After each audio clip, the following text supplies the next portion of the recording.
नाज़िन, town committee Ranipur जा retire मुलाज़िम फ़कीर मोहम्मद अब्बासी, लाहौती सिकंदर अली वसाण जूं 5 महीननि खां पघारूं बंद मुलाज़िम सरापा एहतजाज बणिजी विया। TMO राणीपुर मथां इल्ज़ाम तराशियूं नायब सयाफ़ी ख़िलाफ़ एहतजाजी कैंप क़ाइमु करे वरिती।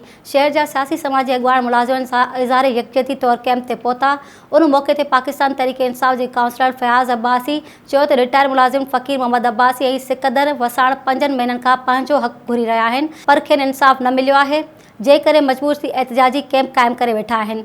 असां मुलाज़िमनि सां ॾुखे वक़्त में हमदर्दी तौरु एहतजाज में शामिल आहियूं। एहतजाज कैंप ते वेठल सिकंदर अली वसाण ऐं फ़कीर मोहम्मद अब्बासी चयो त TMO राणीपुर पंहिंजा नवाज़ी वारो किरदारु निभाए रहियो आहे। ऑफिस बदिरां ज़ाती बंगले ते आहे। असां काफ़ी भेरा विया आहियूं, पर मिलण लाइ तयारु न आहे। जेकॾहिं असां सां इंसाफ़ न थियो त एहतजाज जो दाइरो वधायो वेंदो।